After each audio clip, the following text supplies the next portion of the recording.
मैं विकास चंद्र श्रीवास्तव आपका अभिनंदन करता हूं डीएसपी की पाठशाला में। आज के सेशन में हम लोग भारत के संविधान की कुछ बेसिक चीज़ों को देखेंगे और साथ ही साथ अति महत्वपूर्ण चैप्टर और एक नागरिक के लिए, हम व्यक्तियों के लिए अत्यंत महत्वपूर्ण हुआ है मौलिक अधिकार, वो भी हम लोग साथ में आज पढ़ेंगे। तो देखते हैं the constitution of India, Bharat के संविधान। किसी भी कानूनी पुस्तक, किसी भी एक्ट, किसी भी कानून का एक संक्षिप्त नाम होता है, तो इनका संक्षिप्त नाम है the constitution of India, Bharat का संविधान।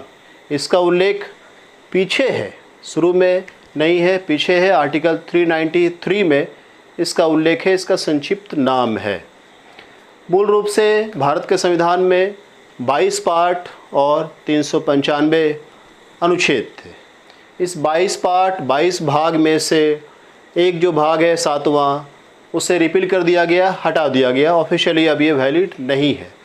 समय के साथ इसमें कई संशोधन किए गए और 3 नए अध्यायों को जोड़ा गया है। यह नया अध्याय कहने का तात्पर्य ये है कि 22 के बाद 23, 24, 25 बिल्कुल नहीं है। नया अध्याय 4 के साथ 4A, 9 के बाद 9A एंड 14 के बाद 14A के रूप में जोड़ा गया है, शामिल किया गया है। आप एक बार देखें इसे। 22 भाग में से, जैसा मैंने कहा, 7वां भाग हटा दिया गया है, 3 नए भाग को ए करके जोड़ा गया है। 4A फंडामेंटल राइट्स, मौलिक कर्तव्य, मौलिक अधिकार है तो मौलिक कर्तव्य है। मौलिक कर्तव्य को 42वां संविधान संशोधन 1976 के द्वारा अनुच्छेद 51A के रूप में शामिल किया गया। उसके बाद भाग 9A में नगर पालिका को शामिल किया गया।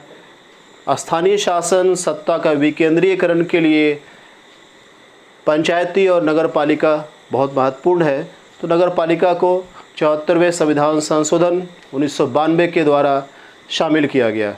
इसे अनुच्छेद 243 P से लेकर ZG तक इसे शामिल किया गया। लगभग 18 सब आर्टिकल्स के रूप में इसे ऐड किया गया है। आगे देखिए, ट्रिब्यूनल न्यायाधिकरण के रूप में हमारे संविधान में भाग 14A शामिल किया गया। इसमें 2 सब आर्टिकल्स को जोड़ा गया हुआ है आपका 323A और 320B। ठीक है, ये भी 42वां संविधान संशोधन 1976 के द्वारा शामिल किया गया। तो इस प्रकार अगर हम बात करें तो 22 भाग में से एक रिपील कर दिया गया है 21 और 3 नए जोड़े गए हैं ए के रूप में। वैसे ही अनुच्छेदों की बात करें तो 395 आर्टिकल्स हैं हमारे देश के संविधान में, भारत के संविधान में। इनमें से पहला आर्टिकल लास्ट क्लास में हम लोगों ने पढ़ा था कि पहले अनुच्छेद में क्या है, भारत राज्यों का संघ है। India that is union shall be union of states. 395 जो लास्ट आर्टिकल है, वर्तमान में इसे रिपील कर दिया गया है, इसे हटा दिया गया है। आज की डेट में जो लास्ट आर्टिकल है इस पूरी पुस्तक का, वह 394A है। 394 है। यह पुस्तक मूल रूप से अंग्रेजी में लिखी गई। 394वां A के रूप में 5858 संविधान संशोधन 1987 में इसे हिंदी में पहली बार लिखा गया। 1987 में लिखा गया। कौन सा संविधान संशोधन? 58वां 58 कॉन्स्टिट्यूशनल अमेंडमेंट के द्वारा। तो इसमें अगर हम 395 आर्टिकल्स को ही माने तो इसमें से समय के साथ साथ कई आर्टिकल्स, सब आर्टिकल्स को ऐड किया गया है। 85 अभी तक आर्टिकल्स, सब आर्टिकल्स को ऐड किया गया है। सब articles means A, B, C इस तरह से। और अभी तक कितना रिपील किया गया है? 34 आर्टिकल्स, सब आर्टिकल्स को हटाया गया है। इस तरह से 51 आर्टिकल्स, सब आर्टिकल्स अभी बढ़ गए हैं हमारे देश के संविधान में। अगर हम 395 में से 51 को ऐड करेंगे तो 446 आर्टिकल, सब आर्टिकल्स मिलाकर है। ठीक है, ये एक जस्ट बेसिक जानकारी थी जो मैंने आपको बताया। स्टार्ट कर रहे हैं हम लोग।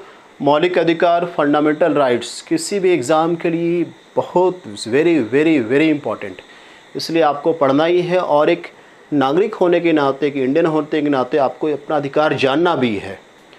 तो देखते हैं फंडामेंटल राइट्स, मौलिक अधिकार, या हमारे देश के संविधान के पार्ट 3 में अनुच्छेद 12 से लेकर 35 के मध्य में दिया हुआ है। इस पूरे फंडामेंटल राइट्स में आपको क्या क्या पढ़ना है, सो मैंने लिखा है क्या पढ़ना है। सबसे पहले इसकी क्या है ये, what is fundamental rights. Next है यह किस देश से प्रेरित हुआ गया, किस देश के संविधान से यह लिया गया, इंस्पायर्ड किया गया है। नेक्स्ट है बैकग्राउंड, इसकी पृष्ठभूमि में किस तरह से मौलिक अधिकार को अमली जामा का रूप दिया गया, एक आकार दिया गया। हमारे देश में पृष्ठभूमि किस तरह से आगे बढ़ा है और विश्व के परिदृश्य में भी हम इसे पढ़ेंगे।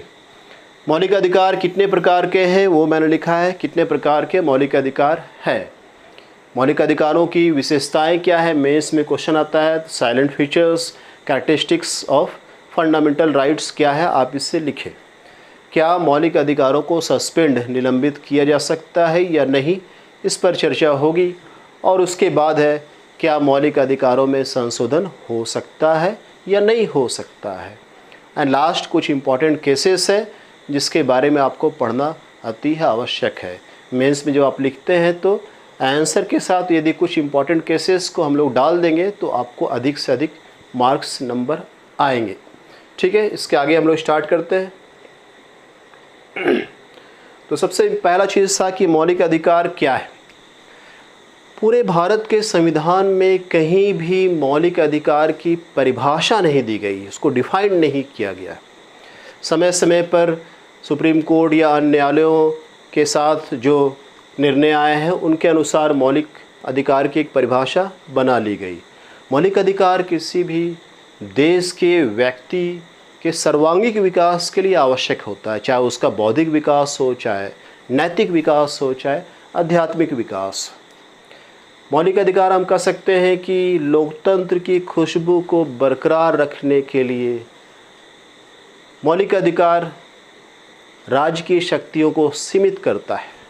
राज्य को ये मौलिक अधिकार कहता है कि व्यक्तियों की आज़ादी को ना छीनिए। एक तरह से मौलिक अधिकार व्यक्ति को एक गारंटी देता है कि अच्छे से खुलकर आप जिए, लेकिन खुद भी जिए और दूसरों को भी जीने दे। यह है मौलिक अधिकार।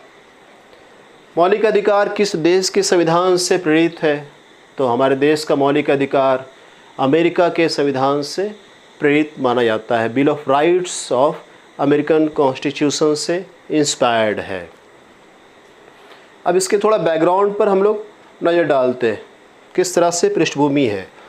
भारत में मौलिक अधिकार की बात करें तो सबसे पहले 1895 में मौलिक अधिकार के संबंध में एक बिल बाल गंगाधर तिलक के द्वारा प्रस्तुत किया गया था, कॉन्स्टिट्यूशन इंडिया बिल, जिसे स्वराज बिल के नाम से भी जाना जाता है। इस बिल में तिलक जी ने right to speech, right to privacy की चर्चा की थी। उसके बाद इम्पॉर्टेंट है आपके लिए नेहरू रिपोर्ट।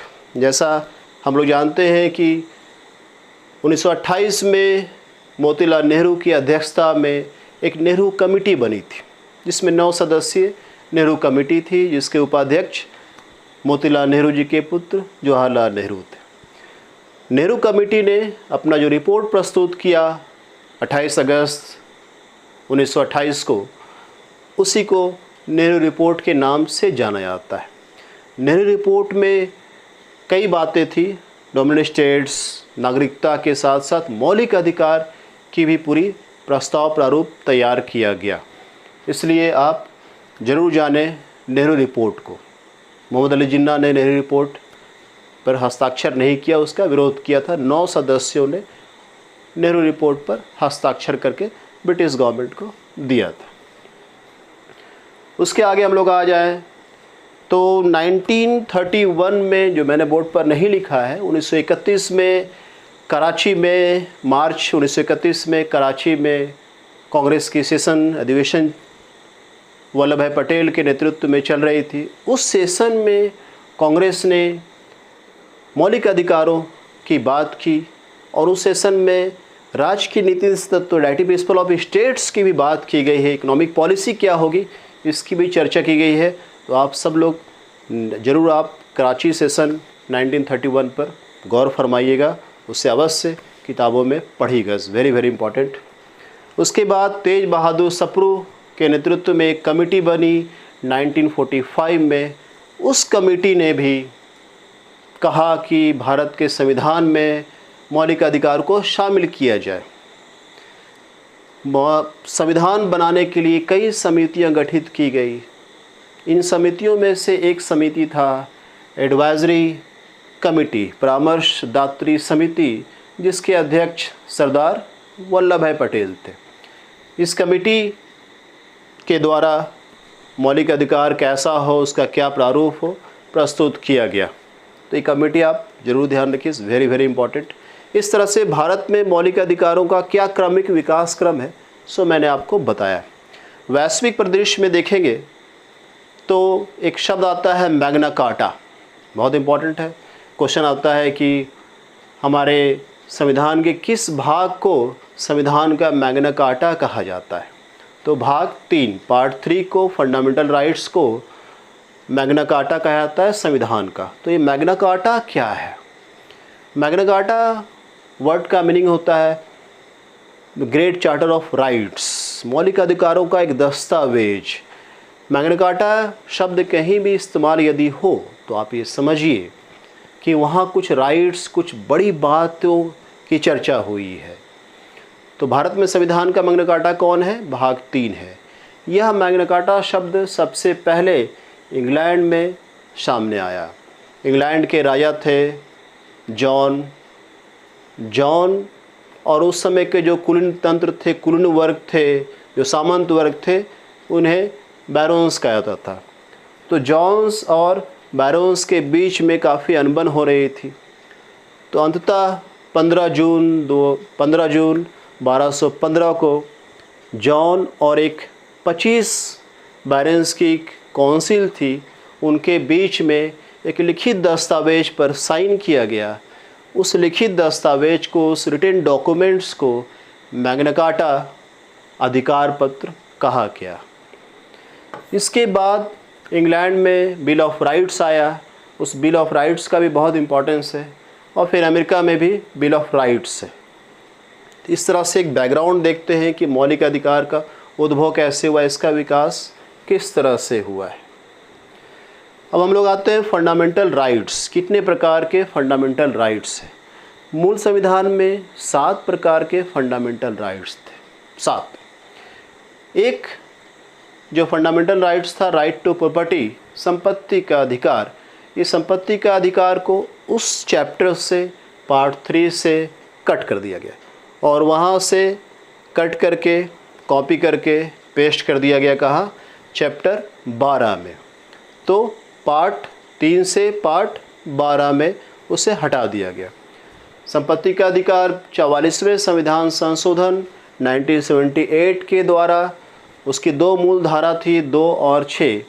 इसके द्वारा अनुच्छेद 19 के 1 के F में संपत्ति का अधिकार, जो व्यक्तिगत संपत्ति का अधिकार था, और आर्टिकल 31 के जो संपत्ति के अधिकार थे, उन दोनों को रिपील किया गया, वहाँ से हटा दिया गया।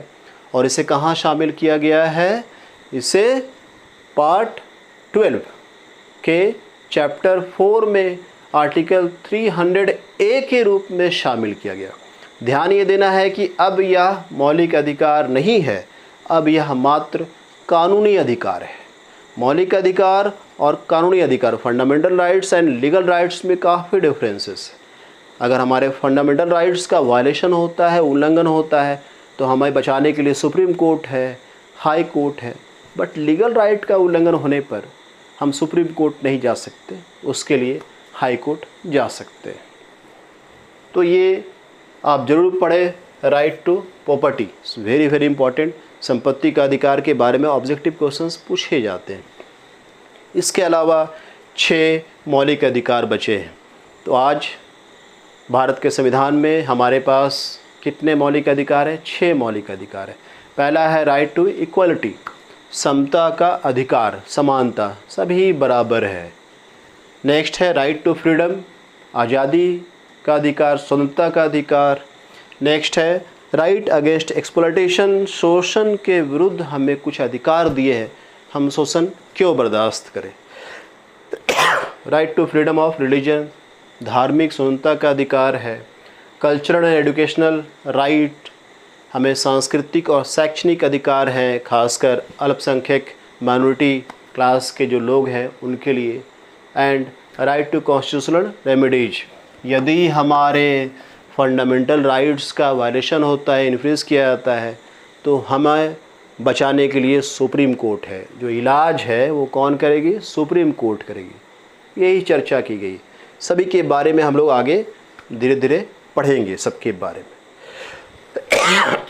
सॉरी, देखते हैं यह संविधान जो है ये हमें राज से बचाता है, राज के प्रकोप से बचाता है। राज अपनी शक्तियों का असीमित प्रयोग ना करे, अपने अधिकारों का दुरुपयोग ना करे, हमें बचाता है।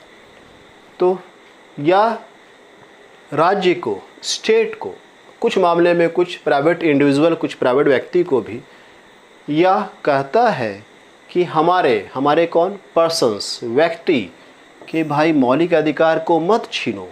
यह कहता है कि व्यक्ति के मौलिक अधिकार को मत छीनो। जो 6 मौलिक अधिकार दिया है मैंने, क्यों छीनते हो उसे? यहाँ व्यक्ति का मीनिंग, दोनों मीनिंग है, नागरिक भी, गैर नागरिक भी। ठीक है, गैर नागरिक, नॉन सिटीजन, जिसको एलियन भी कहते हैं, 2 तरह से हो सकते हैं, एक अच्छे एक बुरे। कोई आतंकवादी आया भारत में, अटैक करना शुरू कर दिया, वो दुश्मन है। और ये नागरिक।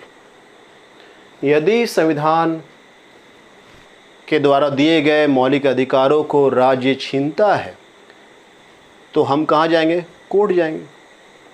तो पर्सन, जो व्यक्ति है, वो कोर्ट जाएगा। Court, supreme court. हमारे मौलिक अधिकारों का रक्षक कौन? Supreme court. मौलिक अधिकारों का गारंटर कौन है? जो गारंटी देता है, सुप्रीम कोर्ट जी हैं। तो माननीय सर्वोच्च न्यायालय जो है वो रक्षक है, गारंटी देता है। हम सुप्रीम कोर्ट जा सकते हैं। कुछ मामले में हम मौलिक अधिकार के हनन होने पर हाई कोर्ट भी जा सकते हैं। तो इस पूरे कॉन्सेप्ट को समझना है। तो ये मौलिक अधिकार के हनन के लिए किसको निर्देश दिया गया है? यह पूरा चैप्टर, यह पूरा अध्याय जो है, ये पार्ट है, ये स्टेट को मना किया है, आप मौलिक अधिकार का हनन ना करें, मना किया गया है। एक प्रकार का ये निषेधात्मक है, प्रोहिबिटेड है कि आप ना करें मौलिक अधिकार का हनन। तो आपको जानना पड़ेगा ना, यदि आपका मौलिक अधिकार का हनन हो जाता है मान लें, तो आप कहाँ जाएंगे और किसके विरुद्ध जाएंगे? तो आप कोर्ट जाएंगे। किसके विरुद्ध जाएंगे? स्टेट। तो आपको पता होना चाहिए स्टेट क्या है। ठीक है, इज़ वेरी वेरी इंपॉर्टेंट। आपको ये पता होना चाहिए कि स्टेट क्या है, राज्य किसे कहते हैं, राज्य से आप क्या समझते हो। देखते हैं राज क्या है। बोलचाल की भाषा में हम लोग कहते हैं राज कौन है। तो भारत में 28 राज्य हैं, झारखंड, बिहार, यूपी, कर्नाटक, राजस्थान, ये राज्य हैं। वो राज, ये राज नहीं है। ठीक है, वो राज के लिए अलग बातें होती है कि उससे भाई एक सॉवरेनिटी होना चाहिए, एक पॉपुलेशन होना चाहिए, एक डेफिनेट लैंड होना चाहिए, वो बातें हैं, इलेक्टेड गवर्नमेंट होना चाहिए। ये राज्य अलग चीज़ है। अब हम देखते हैं इस राज्य में कौन कौन चीज़ें आती हैं।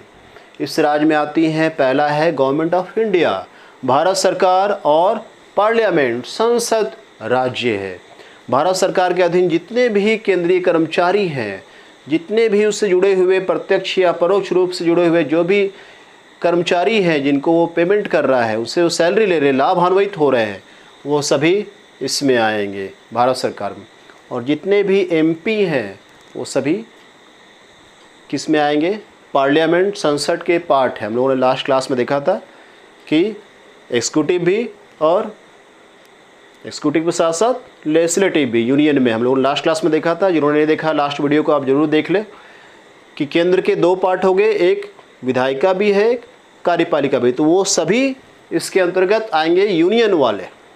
स्टेट की बात करें, राज्यों की बात करें, राज्य वाली बात, गवर्नमेंट ऑफ स्टेट्स, राज्य सरकार। वैसे ही इसमें राज्य सरकार के अंडर में आने वाले सारे कर्मी, सारे कर्मचारी, और विधानमंडल। तो ये हो गया आपका स्टेट वाला, कार्यपालिका, और ये हो गया विधायिका, लेजिस्लेटिव पार्ट स्टेट का। तो विधानमंडल में आने वाले सारे एमएलए, एमएलसी, जिन राज्यों में एमएलसी है वहाँ एमएलसी, ठीक है। आपके लिए कुछ होमवर्क याद करें, झारखंड पूरे भारत के कितने राज्यों में विधान परिषद भी है। और मैग्ना कार्टा मैंने आपको भी जस्ट पढ़ाया, तो आप मुझे कमेंट बॉक्स में लिखकर बताइए कि भारत में शिक्षा का मैग्ना कार्टा किसे कहते हैं, मराठों का मैग्ना कार्टा कौन है, और पर्यावरण के क्षेत्र में किसे पर्यावरण का मैग्ना कार्टा कहते हैं, इन्वायरमेंट का मैग्ना कार्टा कहते हैं। ये आप सभी के लिए है, मुझे कमेंट बॉक्स में ज़रूर रिप्लाई दे। तो ये हो गया सरकार, ये हो गई स्टेट। नेक्स्ट लिखा हुआ ऑल लोकल अथॉरिटी, लोकल मतलब पंचायत हो गया, नगर पालिका हो गई, स्थानीय शासन से जुड़े हुए, लोकल गवर्नमेंट से जुड़े हुए सारी बॉडी को इसमें स्टेट कहेंगे। इसके बारे में और पढ़ना है तो मैंने लिख दिया है, आप इस क्लॉज को पढ़ेंगे, एक्ट को पढ़ेंगे तो आपको समझ में आ जाएगा। इसमें डिफाइंड किया गया है कि लोकल गवर्नमेंट बॉडी कौन है, आप इससे ज़रूर पढ़ सकते हैं। ये अब आ गया अदर अथॉरिटी, अन्य प्राधिकारी। इसको डिफाइन नहीं किया गया है हमारे संविधान में। समय समय पर सुप्रीम कोर्ट के द्वारा दिए गए डिसीजन के आधार पर ये पता किया गया है, अभी तक पता चला है कि भाई इसमें कौन कौन बॉडी आएंगे। तो अन्य प्राधिकारी में मैंने एक पॉइंट लिखा है, देखिए, वह सभी एजेंसी, वह सभी बॉडी जो जिसकी फंक्शनली मतलब वो काम कर रहा है, उसका जो प्रबंधन मैनेजमेंट है या उसमें जो कर्मी शामिल है, उसका वित्तीय खर्च सरकार उठा रही है और उसका प्रशासनिक काम भी सरकार कर रही है। तो सरकार के तो यदि ये तीन चीज़ सरकार का उसमें हो, सरकार का उसमें पार्टिसिपेशन हो, तो ये माना जाएगा कि वह स्टेट है। यह निर्णय सुप्रीम कोर्ट ने किस केस में दिया था? प्रदीप कुमार विश्वास versus Indian institute of chemical biology 2002। इस केस में सुप्रीम कोर्ट ने यह निर्णय दिया था। इसके आधार पर एक मापदंड तैयार हुआ कि भाई राज्य के अंतर्गत कौन आएगा इस कैटेगरी में। तो हम कह सकते हैं कि विश्वविद्यालय आएगा, यूनिवर्सिटीज़ इसमें आता है, इसमें LIC है, इसमें GIC है, इसमें AAI है, एयरपोर्ट अथॉरिटी ऑफ इंडिया है। इसके अंडर में आप और भी कई संस्थाएं आ सकते, इलेक्ट्रिसिटी बोर्ड आ सकता है। लेकिन कुछ चीज़ें इसमें नहीं है, जैसे NCERT इसमें शामिल नहीं है। वेरी वेरी इंपॉर्टेंट, ध्यान रखिएगा आप सभी लोग, NCERT इसमें शामिल नहीं है। और ये वाला क्रिकेट का जो खेला है BCCI भी स्टेट नहीं है। अब मेरा प्रश्न है कि क्या न्यायपालिका स्टेट है? तो सुप्रीम कोर्ट ने अपने डिसीजन में कहा कि यदि न्यायपालिका के रूप में काम कर रही है तो वह स्टेट नहीं। लेकिन यदि न्यायपालिका एग्जीक्यूटिव एडमिनिस्ट्रेटिव के रूप में काम कर रही है तो वह स्टेट है। फॉर एग्जांपल, यदि कोई high court judiciary examination conduct कराती है, एग्जामिनेशन ले रही है, तो वह स्टेट के रूप में काम करेगी, वहाँ वो स्टेट है। यदि हाई कोर्ट कोई कमीशन के रूप में एक प्रशासनिक काम कर रही है, आयोग के रूप में, तो वहाँ वो स्टेट है। तो आपको ये चैप्टर ध्यान से पढ़ने की आवश्यकता है कि राज्य किसे कहेंगे। क्या एक पुलिस पदाधिकारी राज्य है? यस, एक पुलिस पदाधिकारी राज्य है। क्या एक सेक्रेटरिएट समरणालय का कर्मी राज्य है? बिल्कुल है राज्य। क्या एक SDM साहब राज्य है? जी बिल्कुल है। एक CO ऑफिस का कर्मचारी, एक अंचल पदाधिकारी, निरीक्षक, उप निरीक्षक, ये सभी क्या राज्य हैं? जी बिल्कुल है। तो राज्य, तो यह पूरा पार्ट, यह पूरा चैप्टर जो है, ये पूरा अध्याय जो है, राज्य के विरुद्ध हमें बचाता है, राज्य की शक्तियों को सीमित करता है और ये कहता है कि मेरे अधिकार का हनन ना करें। ठीक है, कैसे नहीं करेंगे, क्या नहीं करेंगे, आगे इसको हम लोग नेक्स्ट क्लास में इसको देखेंगे। छोटा सा स्टोरी है, अगले क्लास में हम लोग राइट टू इक्वालिटी को पूरा पढ़ेंगे। मैंने आर्टिकल नहीं लिखा है, मैंने शुरू में कहा था आर्टिकल वाइज नहीं पढ़ेंगे। छोटा सा 2 मिनट का स्टोरी है और आपके लिए ये स्टोरी होमवर्क के रूप में है, उसको ध्यान देना है। रामू अपनी पत्नी प्यारी और पुत्री मुनिया के साथ एक गांव में रहता था। रामू की काफ़ी ठसक थी, क्योंकि रामू के पास एक ट्रैक्टर था। उस समय गांव में ट्रैक्टर कम लोगों के पास हुआ करता था। एक दिन रामू की पत्नी जो है वो रामू को कहती है कि मुनिया बड़ी हो रही है, स्कूल में दाखिला दिलवा दो, इसके लिए कुछ अच्छी किताबें, कुछ ड्रेस, कुछ खरीद ले आओ बाज़ार से शहर में जाकर। रामू अपने ट्रैक्टर से शहर की ओर जाता है। मुनिया साथ साथ प्यारी ये भी कहती है कि स्कूल अच्छा खुला हुआ है गांव में, एक अर्ध सरकारी, एक मिशनरी बढ़िया स्कूल है, ईसाई स्कूल खुला है, उसमें हम लोग दाखिला दिलवा देंगे मुनिया का। रामू अपने ट्रैक्टर के साथ शहर जाता है। बेचारा जैसे ही फिरालाल चौक पहुंचता है रांची का, ट्रैफिक वाला भाई साहब रोकता है, भाई चालान काटेंगे तुम्हारा। तो रामू बोलता क्यों, चालान क्यों काटिएगा, तुमने हेलमेट नहीं पहना है। रामू बड़ा धर्म संकट में फंस गया। उसी समय रामू देखता है एक चमचमाती हुई बड़ी सी लंबी सी कार वहाँ रुकती है और वहाँ से एक लड़का निकलता है और वो बहस करना शुरू करता है उस पुलिस वाले से कि मेरा भी चालान काटोगे, मुझे भी ट्रैफिक का नियम सिखाते हो, तुम्हें मालूम नहीं कि मैं कितने बड़े घर का लड़का हूँ, मेरे पिताजी ये हैं, फलना है ढकना है। तो ट्रैफिक वाले भाई साहब कहते हैं कि भाई चाहे ये गरीब हो चाहे ये अमीर हो, आपका भी चालान कटेगा, आपने उल्लंघन किया, इनका भी चालान कटेगा। वहाँ से रामू आगे बढ़ता है, उसे काफ़ी भूख प्यास लगती है। तो रामू देखता है कि एक लिखा हुआ है सरकारी भोजनालय। रामू बहुत खुश होता है, चलो कम सस्ते दर में यहाँ भोजन मिलेगा। जैसे ही रामू उसमें प्रवेश करता है, गार्ड साहब रोकते हैं, भाई कहाँ चले जा रहे हो। तो रामू बताता है मुझे खाना है, भोजन करना है। तो गार्ड भाई साहब कहते हैं कि तुम तो बहुत काले लग रहे हो, तुम निम्न जाति के लग रहे हो देखने से ही, तुम्हें मैं अनुमति नहीं दूंगा। बड़ा आश्चर्यचकित हो जाता है रामू। फिर रामू थोड़ा आगे बढ़ता है तो रामू देखता है एक जगह काफ़ी भीड़ है, तो उसे लगता है यहाँ खाना वाना बट रहा है। तो रामू वहाँ जाता है तो देखता है कि लड़के सरकार मुर्दाबाद, सरकार मुर्दाबाद, ये सब चिल्ला रहे हैं। तो रामू पूछता भाई क्यों, क्या बात हुई। तो वे विद्यार्थी कहते हैं कि सरकार ने वैकेंसी निकाली थी, हम लोगों ने फॉर्म वगैरह सारा भरा, अब सरकार करिए सारी वैकेंसी बिना एग्ज़ाम लिए ही फुल हो गई, भर गई है, बहुत नाइंसाफ़ी है। रामू वहाँ से थोड़ा और आगे बढ़ता है, काफ़ी प्यास लगी है उसे, देखता है कि नज़दीक में ही एक चापानल है। रामू चापानल के पास जाता है, लेकिन वहाँ के लोग उसे वहाँ से भगा देते हैं, बोलते हैं तुम बहुत काले लग रहे हो, तुम अछूत हो, तुम्हें छुएंगे तो हम दूषित हो जाएंगे। बेचारा रामू आगे बढ़ता है। अचानक रामू को एक ख्याल आता है कि गांव में एक दिन एक खूबसूरत महिला आई थी और उस महिला ने कहा था कि मैं एक इंश्योरेंस कंपनी में काम करती हूँ, कभी कोई दिक्कत हो तो मेरे पास आना, और एक कार्ड दिया था। चलो उन महिला के पास चलते हैं, वहाँ भोजन भी मिल जाएगा, पानी भी मिल जाएगा, दाना पानी तो मिलेगा। जब वो जाता है तो देखता है कि वह महिला एक मीटिंग में है। उस मीटिंग में महिला उसे बुलाती है, उसे सम्मान देती है, शॉल उड़ाती है, और उस भरी मीटिंग में ये महिला ऐलान करती है कि रामू बहुत बहादुर है, बहुत अच्छा किसान है, काफ़ी समृद्ध है, क्यों नहीं हम लोग रामू को एक बढ़िया सा सम्मान दे, एक उपाधि दे, आज से रामू का नाम राय बहादुर सर रामू होगा। तो ये छोटी सी कहानी थी राइट टू इक्वलिटी का। आपके लिए होमवर्क है, इनको तोड़ तोड़ कर पार्ट जो 5 प्रकार के समता के अधिकार हैं, आपको ढूंढना है कि ये 5 उनमें से कहाँ हैं। चलिए थैंक यू, उम्मीद करता हूँ आपने पूरा क्लास एंजॉय किया होगा। नेक्स्ट वीडियो बहुत जल्दी आ जाएगा। ओके ठीक है, थैंक यू, जय हिंद।